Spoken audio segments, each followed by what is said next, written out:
Greetings and salutations. I am super excited about our guest that we have with us today. Now, we are coming in to you right before the holidays. And this journey of self-love before the holidays can look a little different depending on where you are. So we decided to come together to share some jewels of self-love. I have today Coach Shaletha. How are you? I'm doing good. How are you doing? Good. We're going to get into this bio, but then after that, we're going to get into the real jewels of your journey to self-love. I think your story can resonate with so many people, and I think we're going to bless some people. So we're going to get into it. So, Coach Shaletha, a mom, author, entrepreneur, and certified divorce coach. She was married for 8 years when suddenly one day her husband's attorney called her saying that he filed for divorce. She went through 18 months of hell. She had no resources, no financial support, or no women to talk to about this journey. By God's grace, she overcame, y'all, this traumatic experience, and now she's thriving. She's here to help you, to help women get through divorce through creative link coaching. This is where she educate, empower, and encourage you to rebuild and restore because there is life after divorce. Now it's time to walk in freedom, and Coach Shaletha can help you do that. I am so excited to have you here to talk about this topic. I'm excited too. Thank you so much for having me on tonight. We gonna have fun. So you went through different experiences. Yeah. You know, you were single, then you got married, and then after that, there was a divorce. What does self-love look like? Like pre, during, and even post-marriage. What did that look like for you? Right. So self-love for me during my single season, I must say that I did a good job at that. I took care of myself, like as far as maintenance, hair done, nails done. I went, got massages every month. Um, I took a vacation like every couple of months. So during that single time, it was literally all about me.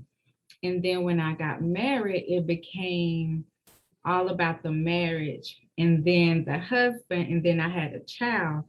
So during that marriage season, there was no self love for Shaletha. I didn't even know who Shaletha was. Basically, I turned into a totally different person. I completely lost myself. I just dedicated everything to my family. And for me, I thought that's what I was supposed to do as far as just take care of them, take care, make sure they straight, make sure the house is straight, the bills are paid, this, that, that. And I could just completely lost myself. So when I got divorced, I literally had to sit down with pen and paper and write out, what does Shaletha like? Like, I didn't even know what I liked anymore. That's just how much I had lost myself.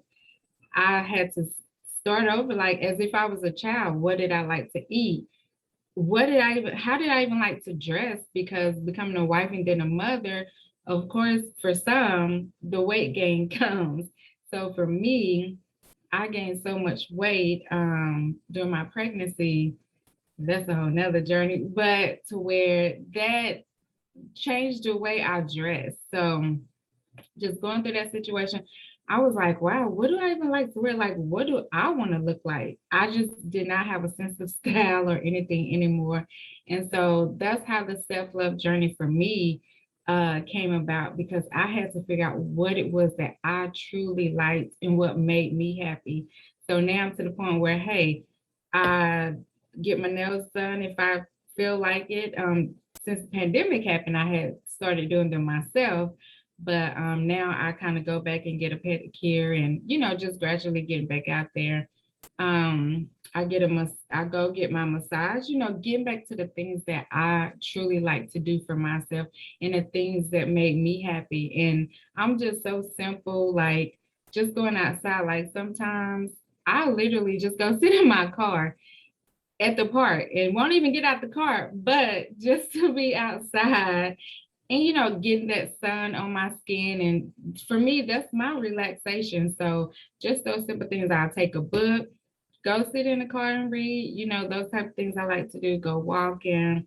So it's just self-love for me just looks like getting back to what it is that you truly like yourself. So that's where So I'm at right now. and you mentioned those activities like going to get your nails done and going to get your massages. Did you do because I noticed like after the marriage, after the divorce, you mentioned you love like reading and going to the park and things like that. And those are like those intangible things that's good for your soul. So did you do any of those things in your single season before you got married? So during my single season, I worked because I like to have money, and so like I said, I like to go out to eat. I was always at the new restaurants. I was always going on vacation. So the things that I did then was like, get my hair done. I really didn't get my nails done, but I would get my hair done. I would, get the massages, those type of things. During that time, if I had time off, I would sit at home and read. I had like a huge book collection. I didn't even realize that I read that much until I started writing my own books. But I would sit and read. But as far as like just being outside, I did valet parking for 6.5 years. So for me, I was ready to get in the house. So it kind of like reversed. Then I was ready to get in the house and stay in the house. And so now I like to go outside and go to the park and sit or walk around while my daughter plays. So it kind of Okay. switched. Okay. Switched up on you. So Mhm. how did you prepare or invest in yourself, like your heart posture? Yeah. How did you prepare your heart posture for marriage, or not even just for marriage, but what did your heart posture look like in your single season as opposed to your marriage season as to the post-marriage season? Yeah. So I really believe that I kind of did things backwards. I don't feel like I had a heart posture then. Um, I kind of just went along with the flow, and I know this is gonna sound crazy, but I had never been single, so I was just from one relationship to the next. So when he asked me to marry him, I was like, well, okay, nobody else had asked me to marry, for me to marry them before, so why not? So that's how I ended up getting married, basically just settling for the first person that showed in my head that Yes. showed interest, in me in that nature. So I really didn't have, to be honest, I didn't. But now I do. And now I know the difference. Like I should have sat in my single season. I should have learned more about me and learned more about God and then given my time to God to, see what it was that He wanted me to do during that time versus jumping into a relationship, then getting married. Yeah. And I think a lot of times we get in like just because this is the first person that asked, that means it's all God. Yes, When God could just be like, that was not their purpose in yes, your life. Like they yes, had a completely different purpose. So out of your marriage, you had a beautiful, beautiful baby girl. yes, And I find that so interesting because before we were recording, when we were talking about doing this, you were combing her hair. And for yes. me, that's like you nurturing her crown. So Mhm. for the mothers, like what jewels would you provide them to help teach their children about self-love? Because we're in this world where it's so many things vying for their Yeah. attention. The media is constantly telling them what you should look like. Mhm. There was a study recently by the Wall Street Journal that talked about, I think it was around 50 or it was either 34 or 50% of teens, when they get on Instagram, they feel bad about themselves. That's just teens. We're not even talking about women. So how do you nurture her crown as you're going through this transition yourself? What does that look like? For me, it's very important to show her that.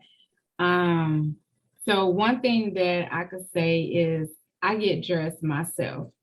I don't sit around moping around with the hair bunded on or my robe on all day long. Like we literally get up, get dressed together.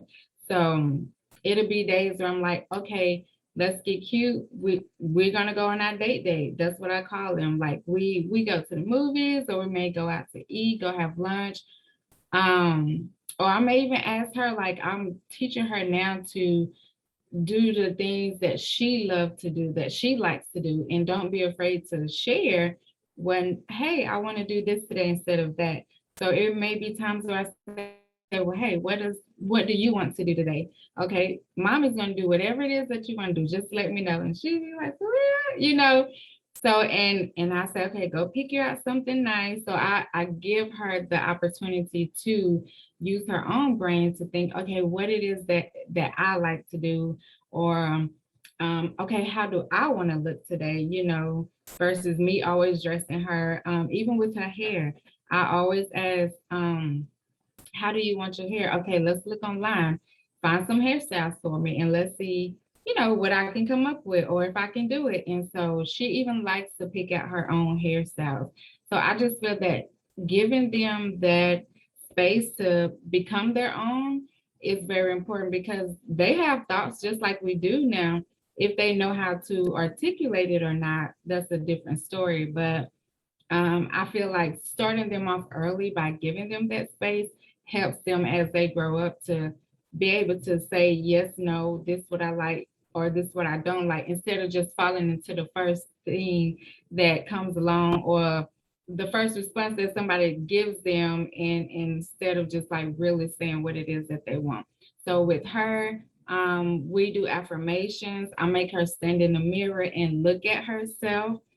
A lot of people that I find, even as an adult, we don't look in the mirror at ourselves. We look to get dressed, but we don't look at the mirror to actually see what God has created, see the daughter, you know, I'm about to get emotional, but just see who He created and who He loves.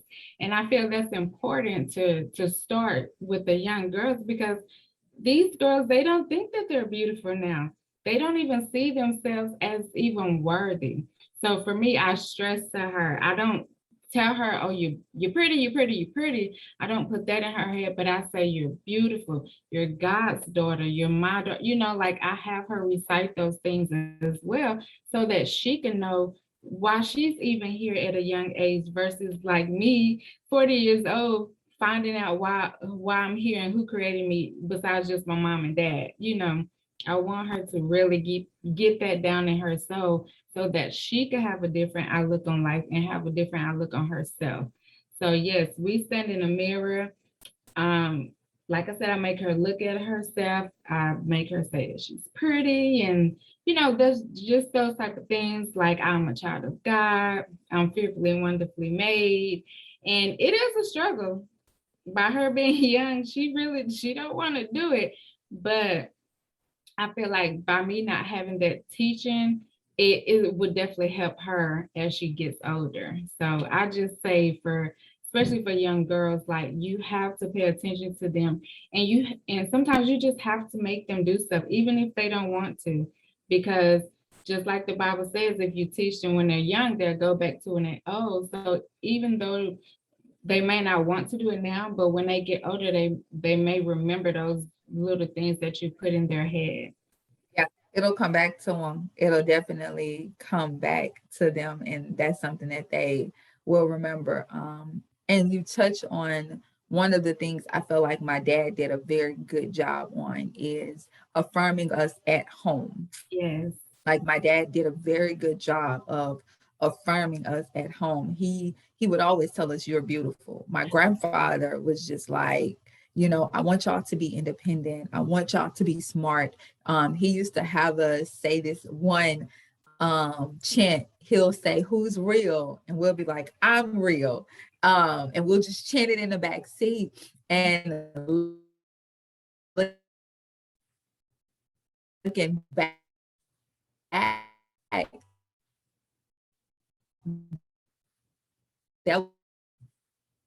was their way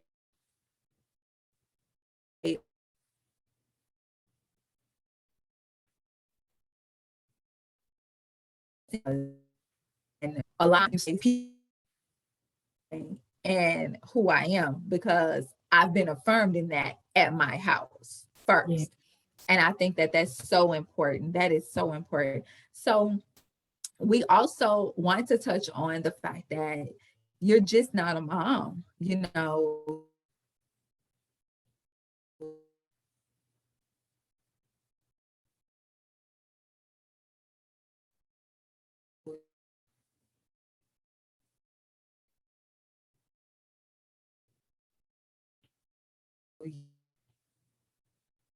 I'm not sure if you can hear me, but you're frozen right now. you are a business owner, you are the creator of the coaching. And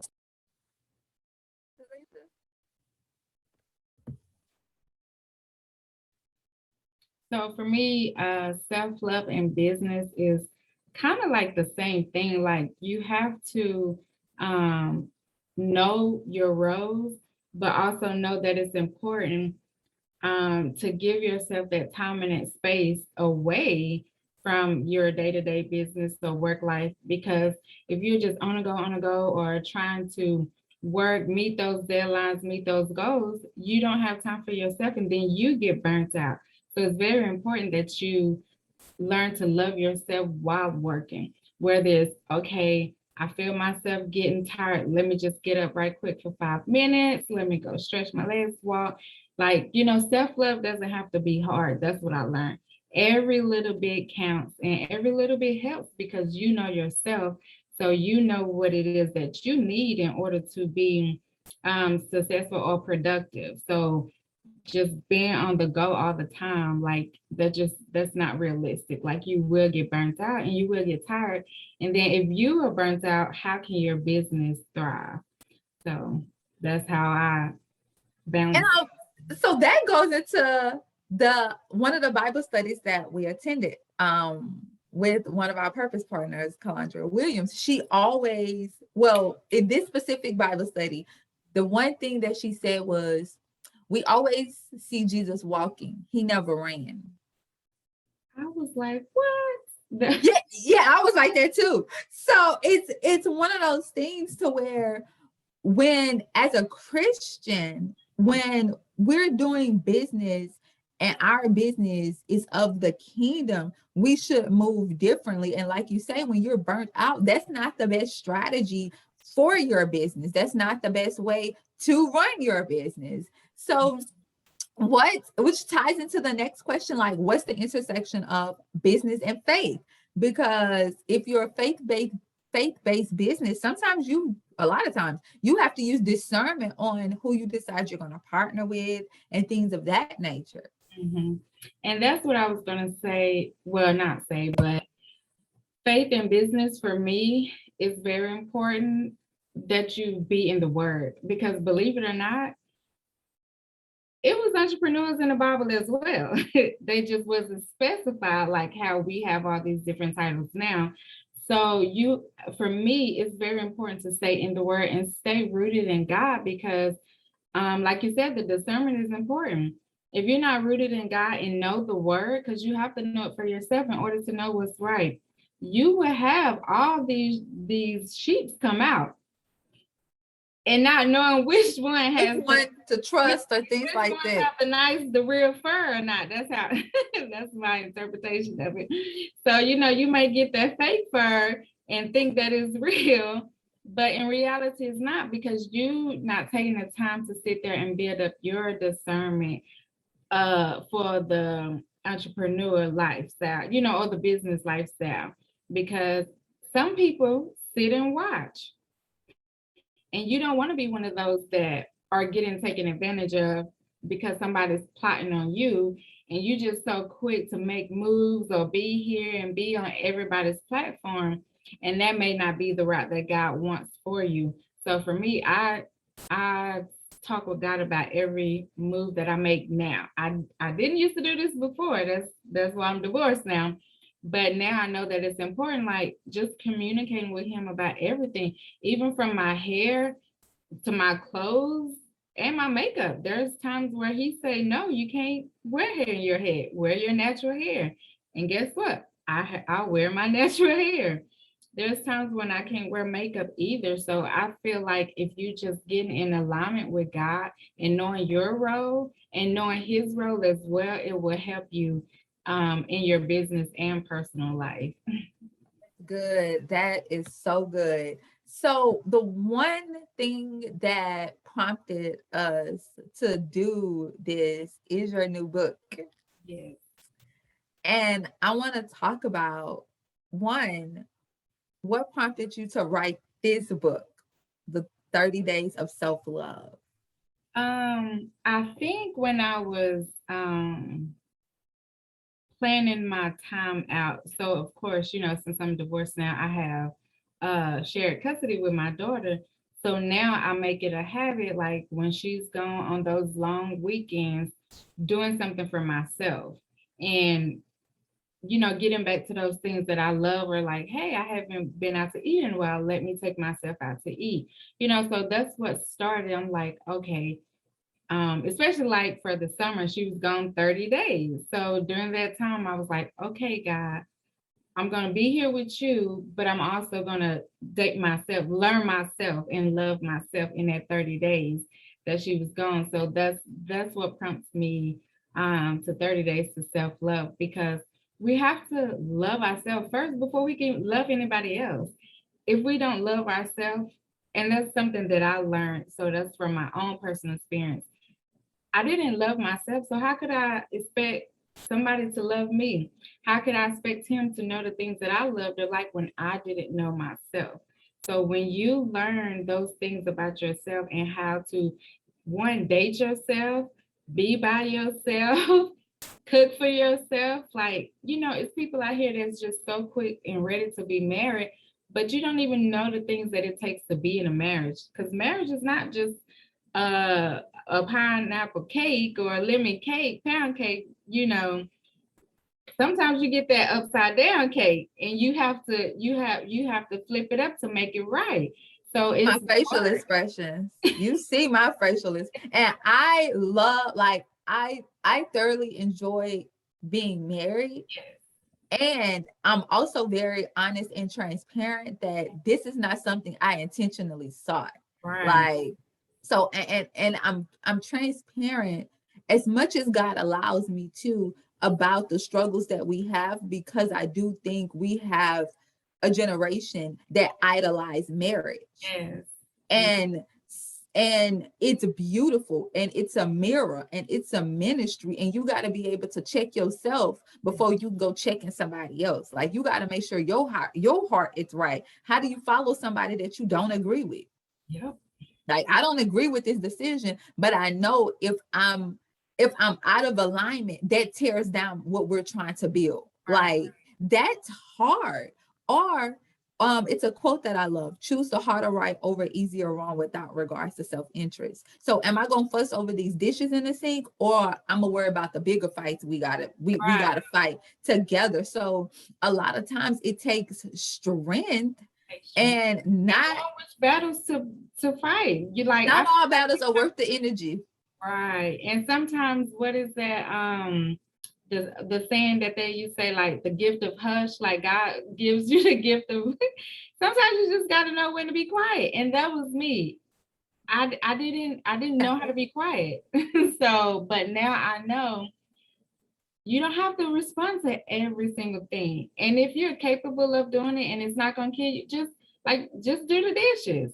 Now I might not want to do the dishes, but I'm gonna do the dishes because I don't like dishes left in the sink. So for me, the dishes gonna get done. And So I'm like that. I'm like that too. I'm also at a at a place where if I have to choose between dishes and getting sleep, I'ma always choose my sleep first. Yes, yes. And I'm like that. Like I was a stickler on dishes, and my husband know, like she does not like dishes in the sink. But there have been days where I would just say, it's okay Yeah. because I need sleep. I also laundry, I hate laundry. Anybody that know me, they know I absolutely hate laundry. I absolutely hate laundry. Mhm. However, my husband, he loves laundry. So I'll let him, do that. But then with his work schedule, sometimes it's just like, all right, it don't look like he gonna get to it. So I'll pick it up. Right. But I'm at that place in my life and in our marriage. If I can't do it with a joyful heart, it's gonna sit there. Mhm. Because then while I'm doing it, I'm mad and I'm building up that madness, and that messes up the whole atmosphere. I don't have time for And then that. it's like you've done it in vain because why would Exactly. you still sit there and yell or complain or nag? In his head, we good because she just did it, But Right, it's right. like, no, So that's why even like now I'm practicing. Um, okay, is this something to talk about or is this not? Like I'm just thinking of scenarios, thinking of the things, like I said, that I like that someone else may not think is okay. Like I said, for me, after I cook, I have to clean the kitchen because I just don't like the smell lingering through the house. So, hey, and that's another thing that I learned too. Just if you set those boundaries beforehand, you won't have that many of those little issues come up because you've already talked about it and you've already developed a routine or habit, or you just become on the same page versus, well, I thought you was gonna do the dishes. Why, just sitting. Ain't no on a card. Yes, yes. So that's why even like now I feel like just having that practice with my daughter because she don't want to clean up her room. That's the only job she have. And for me, I'm like, I don't feel like I need to clean up your room. This is your stuff. Right, right. So So when it comes to your 30 days, what's one activity that you did as it relates to like self-love, but you didn't know you was going to enjoy it? Like it was like, oh, I really like this.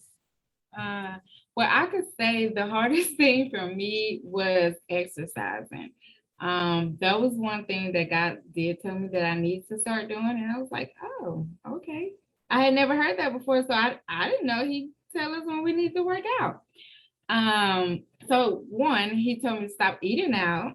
So that was the first thing, and that was definitely a challenge because, like I said, for me, that was my treat to myself. That was something that I wanted to do for myself. But I had to be obedient. So I stopped eating out and then I started working out. And actually, it just became a routine. And I started doing it. Then I saw that I was losing weight. So I'm like, okay, even though I need to start back working out.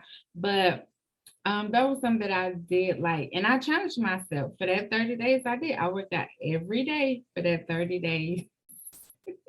Ah, Yeah. that is exciting. So where can people get your book? They can get the book from me personally if they would like a signed copy at from just sending me a message or email at contact@creativelinkcoaching.com. Or of course they can always order on Amazon. And here's the book right here: 30 Days to Self-Love, Practical Steps to Love Yourself Unconditional. So it's just a small book, a guide to just help you, get on a journey or have some type of step. Because some people say, well, I don't know where to start. I don't know what to do. And it's just a Right, guide that like, that role of discovery. yes, yes. So like I said, they can get a signed copy from me personally or just going on Amazon, typing in my name, Shaletha Marshall, and then the book will come up. Oh, y'all go get a copy of the book, get the signed copy preferably. But thank you so much Oh, for thank sharing this. I think this is going to be really amazing. I think the journey to self-love is forever evolving, and you could always learn something new about yourself, especially with the holidays coming up. With the holidays coming up, a lot of times we don't focus on ourselves. We're too busy focusing and giving to everybody else. So this would be something not to wait till the new year to get started on, but get started on it before the new year hit. That way, you are already in momentum. Yes. Yeah. Thank y'all so much for watching. Be sure to order the book, the signed copy. Okay. Thank you so much, Coach Shaletha. Thank you so much for having me, and I will talk to you later.